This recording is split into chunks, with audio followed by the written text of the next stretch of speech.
Robin here. Okay, I wanted to put out a video on my takeaways from chemo. This is day 2 post my last chemo treatment, so I'm really usually the side effects don't hit me until 48 hours after the last chemo treatment, which would have been this afternoon, but it's hitting me a lot harder, a lot sooner today. So I wanted to put this out real quick. And I made notes because I'm always losing track of what I'm saying. So let's make this as quick as possible because my arm feels like it's about ready to fall off my shoulder. Number 1, stay hydrated. Brandy's always reminding me to stay hydrated. Thank you, Brandy. Because the water will wash the chemo out of your good cells to help reduce side effects.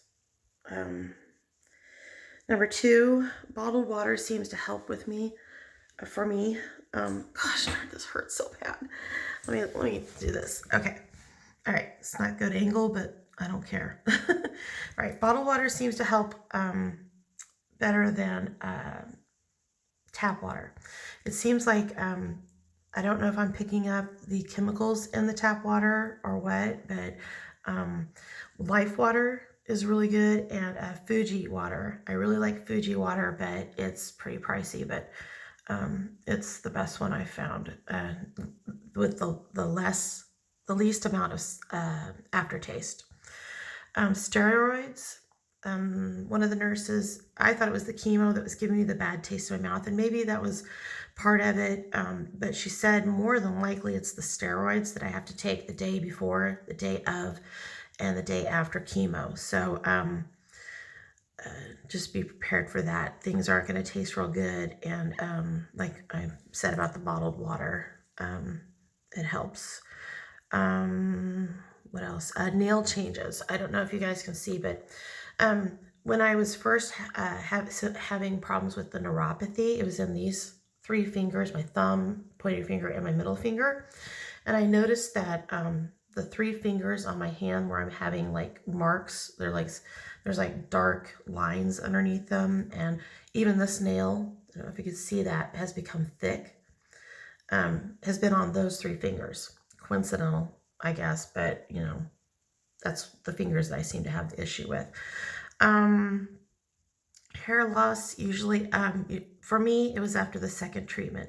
But you know, we had already shaved my head, so I didn't have the hair falling out, but I noticed that I was losing the stubble that I had after the second chemo treatment. Oh, I gotta switch arms. Okay, hold on here.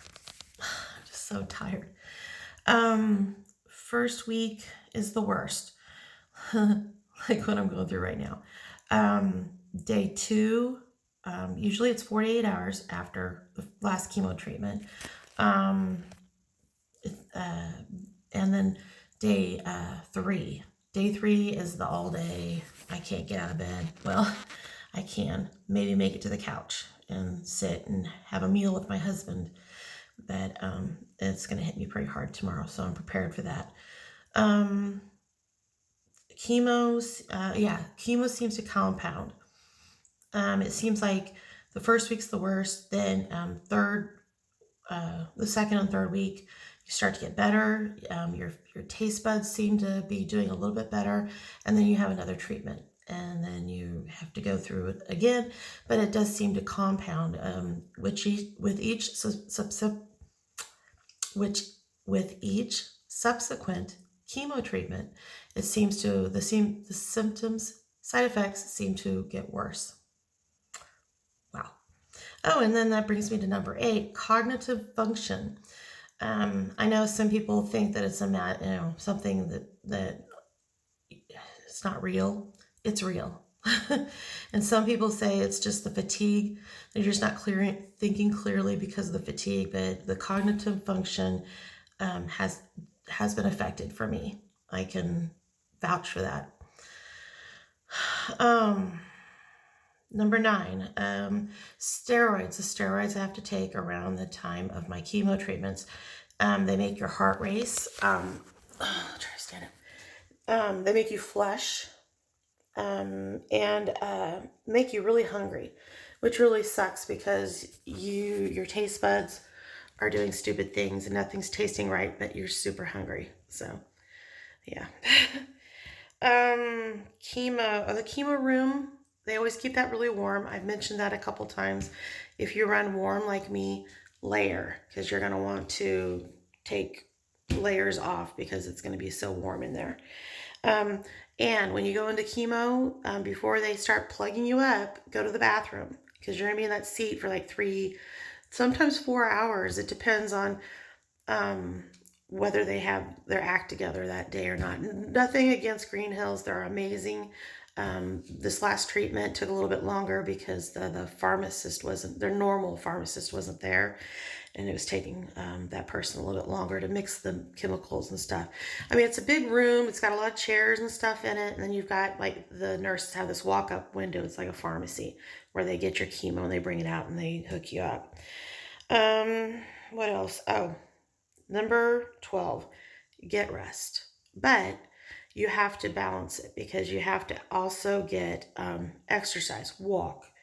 Because the walking is going to help with the fatigue. I know it's kind of it doesn't, it makes sense because it's building up your strength, I guess, but it helps me. So the going to the football games, it's tiring, but I'm getting exercise. I'm doing something, which is helping. And my last final comment on all this, you will get through it. Just stay strong, and stay positive. I know it's not difficult. People deal with things differently, and but you just have to look at the end game and remember that you're fighting for your life and you fight hard, and hopefully you come out at the end and everything turns out okay. So I'm gonna put down this heavy phone. And I think I'm going to go and sit and maybe watch some TV. But everybody have a great day. Everybody that's at work and everything. Hope the day is going well. But bye, everyone.